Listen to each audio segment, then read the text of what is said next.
اگر اس سیریز کے ترجمے کے دوران مجھ سے انجانے میں کوئی غلطی ہو جائے، خاص طور پر قرآنی ترجمے یا احادیث کے ترجمے میں، تو اس کے لیے اللہ پاک کی بارگاہ میں توبہ کرتا ہوں۔ اللہ مجھے معاف فرمائے۔ بسم اللہ الرحمن الرحیم۔ آدم اور حوا علیہ السلام دخول جنت سے خروج تک۔ سورہ الاعراف میں ارشاد باری تعالیٰ ہے، اور ہم نے آدم سے کہا کہ تم اور تمہاری بیوی بہشت میں رہو سہو اور جہاں سے چاہو نوش جان کرو، مگر اس درخت کے پاس نہ جانا ورنہ گناہ گار ہو جاؤ گے۔ سو شیطان دونوں کو بہکانے لگا تاکہ ان کی ستر کی چیزیں یعنی شرمگاہیں جو ان سے پوشیدہ تھیں کھول دے، اور کہنے لگا کہ تم کو تمہارے پروردگار نے اس درخت سے صرف اس لیے منع کیا ہے کہ تم فرشتے نہ بن جاؤ یا ہمیشہ جیتے نہ رہو، اور ان سے قسم کھا کر کہا کہ میں تو تمہارا خیر خواہ ہوں۔ غرض مردود نے دھوکہ دے کر ان کو کھینچ ہی لیا۔ جب انہوں نے اس درخت کے پھل کو کھا لی تو ان کی ستر کی چیزیں کھل گئیں، اور وہ بہشت کے درختوں کے پتے توڑ توڑ اپنے اوپر چپکانے لگے۔ تب ان کے پروردگار نے ان کو پکارا کہ کیا میں نے تم کو اس درخت کے پاس جانے سے منع نہیں کیا تھا اور جتا نہیں دیا تھا کہ شیطان تمہارا کھلم کھلا دشمن ہے؟ دونوں عرض کرنے لگے کہ پروردگار، ہم نے اپنی جانوں پر ظلم کیا، اور اگر تو ہمیں نہیں بخشے گا اور ہم پر رحم نہیں کرے گا تو ہم تباہ ہو جائیں گے۔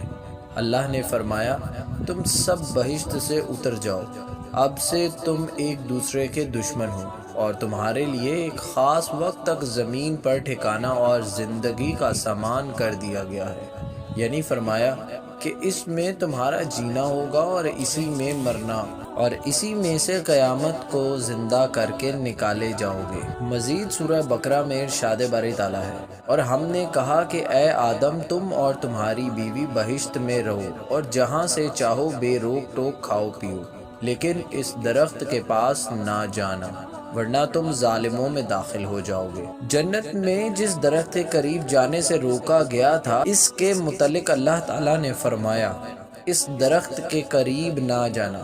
یہ درخت کون سا تھا؟ اس کے بارے میں مفسرین کی آراء ہیں۔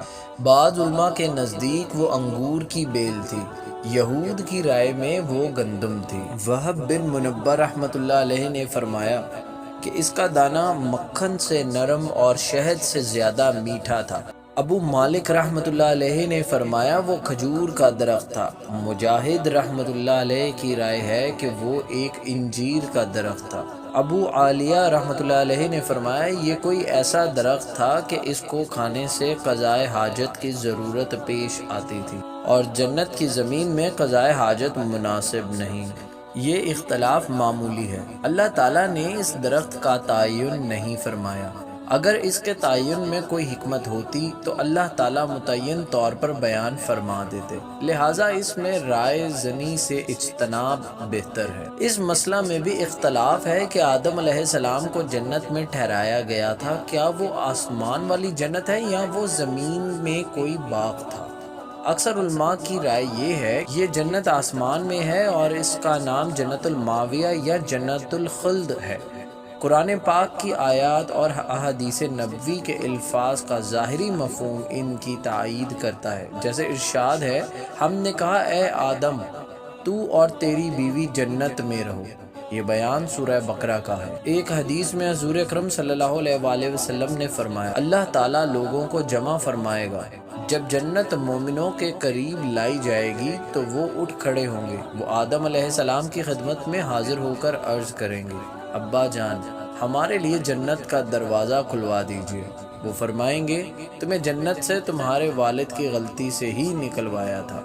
اس حدیث میں بظاہر ایک قوی دلیل موجود ہے کہ وہ جنت الماویہ ہی تھی جس سے آدم علیہ السلام کو نکالا گیا، تاہم اس استدلال پر تنقید کی گنجائش موجود ہے۔ دوسرے علماء کرام فرماتے ہیں کہ جس جنت میں آدم علیہ السلام کو رکھا گیا تھا، ہمیشہ کی زندگی والی جنت نہیں تھی، کیونکہ انہیں ایک درخت کا پھل کھانے سے باز رہنے کا مکف کیا گیا تھا۔ وہ اس جنت میں سوتے بھی تھے اور اس سے نکال بھی دیے گئے۔ نیز اس جنت میں ان کے پاس ابلیس آیا۔ ان امور سے معلوم ہوتا ہے کہ وہ جنت الماویہ نہیں تھی۔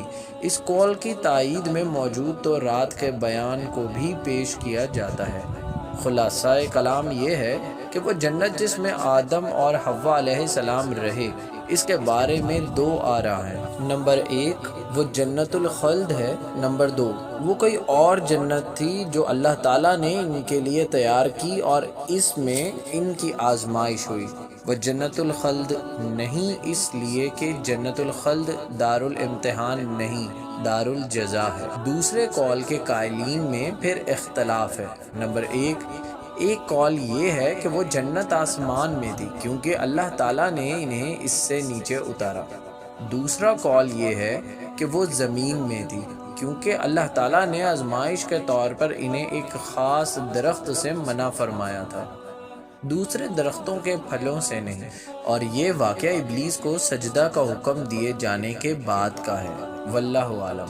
دوسرے قول والوں کی طرف سے ایک سوال اٹھایا گیا ہے جس کا جواب دینے کی ضرورت ہے۔ وہ کہتے ہیں یقینی بات ہے کہ جب ابلیس نے آدم علیہ السلام کو سجدہ کرنے سے انکار کیا تو اللہ تعالیٰ نے اسے جنت سے نکل جانے کا حکم دے دیا، اور یہ حکم قانونی حکم کی حیثیت نہیں رکھتا تھا جس کی تعمیل بھی ممکن ہوتی ہے اور عدم تعمیل بھی، بلکہ یہ تنفیذی حکم تھا جس کی عدم تعمیل اور اس سے سرتابی ممکن نہیں۔ سورہ الاعراف میں بیان کیا گیا نکل جا یہاں سے ذلیل و خوار ہو کر، اور فرمایا سورۃ الاعراف میں اس سے اتر جا، تجھے کوئی حق نہیں کہ اس میں رہ کر تکبر کرے۔ مزید فرمایا سو اس سے نکل جا کیونکہ تو مردود ہے۔ ان آیات میں اس سے مراد جنت یا آسمان یا درجہ ہے، جو مطلب بھی لیا جائے، بہرحال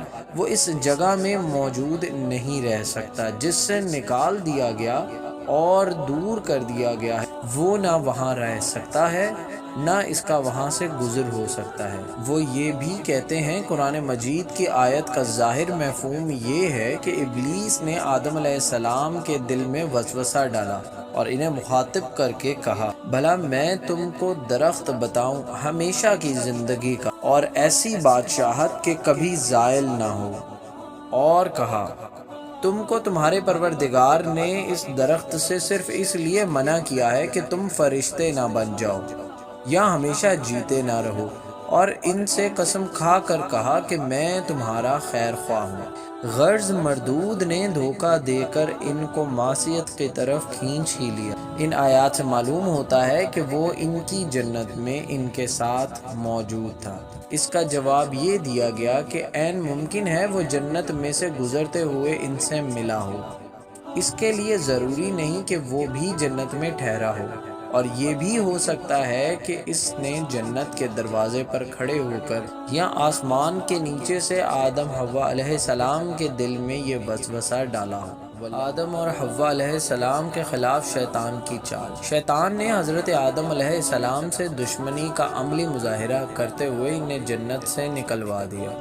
نہایت مکر سے اس نے انہیں گمراہ کیا اور اپنے رب کی نافرمانی پر آمادہ کیا، جس کی سزا میں آدم علیہ السلام کو جنت اور اس کی نعمتوں سے محروم اور دکھوں کی جگہ زمین میں آباد ہونا پڑا۔ اللہ تعالیٰ نے فرمایا شیطان نے انہیں اس سے بہکا دیا، یعنی جنت سے، پھر انہیں اس سے نکال دیا جس میں وہ تھے، یعنی نعمت، راحت اور سرور سے نکال کر محنت، مشقت اور مصیبت والی دنیا میں پہنچا دیا۔ وہ اس طرح کہ اس نے ان کے دل میں وسوسہ ڈالا اور اس کے اچھا ہونے کا احساس دلایا، جیسے کہ ارشاد باری تعالیٰ ہے تو یہ شیطان دونوں کو بہکانے لگا تاکہ ان کی سطر کی چیزیں جو ان سے پوشیدہ تھی کھول دے، اور کہنے لگا کہ تم کو تمہارے پروردگار نے اس درخت سے صرف اس لیے منع کیا ہے کہ تم فرشتے نہ بن جاؤ اور ہمیشہ جیتے نہ رہو۔ یعنی اس نے کہا اللہ تعالیٰ نے تمہیں اس سے صرف اس لیے منع کیا ہے کہ تم فرشتے نہ بن جاؤ یا ہمیشہ رہنے والے نہ بن جاؤ، یعنی اگر تم اسے کھا لو گے تو ایسے بن جاؤ گے، اور انہیں یقین دلانے کے لیے قسمیں کھائیں۔ جیسا کہ ارشاد باری تعالیٰ ہے، اس نے انہیں قسمیں کھا کر کہا میں یقیناً تمہارا خیر خواہ ہوں۔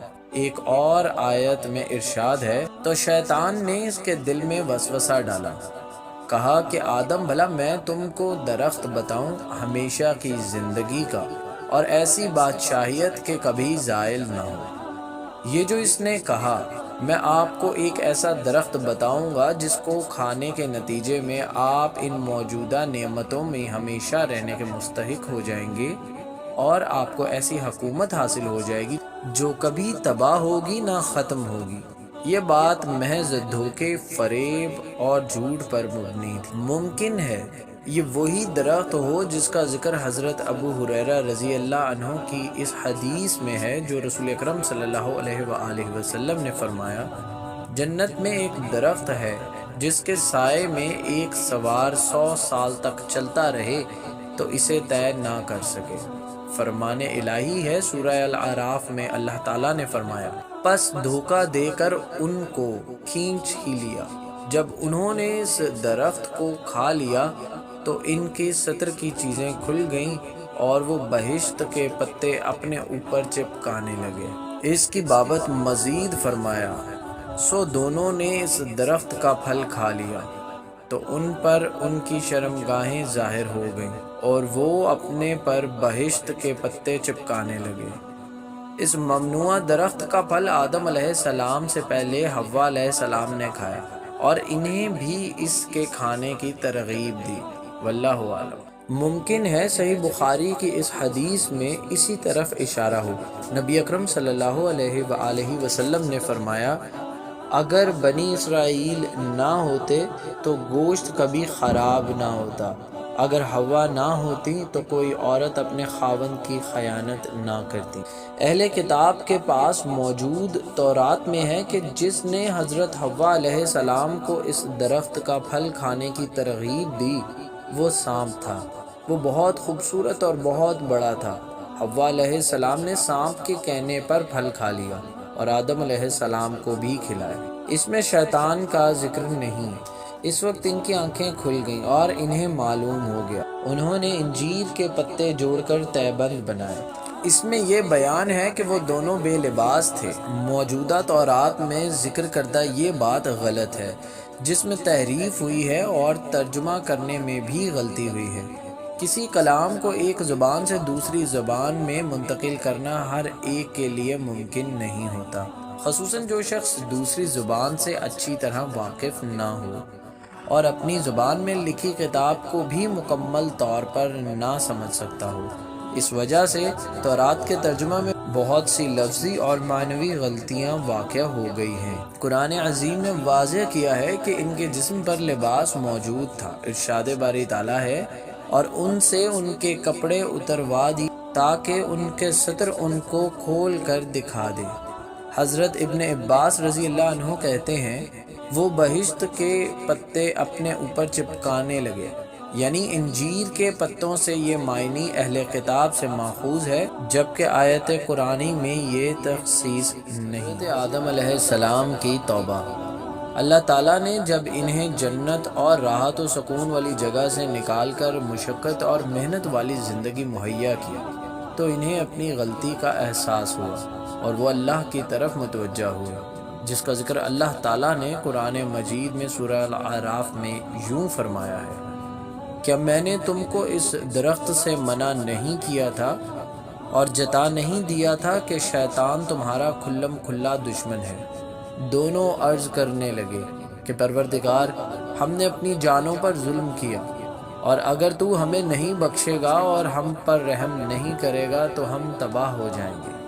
آدم علیہ السلام نے یہ کلمات اللہ ہی سے سیکھے تھے، جیسا کہ قرآن مجید میں اس کی وضاحت ہے۔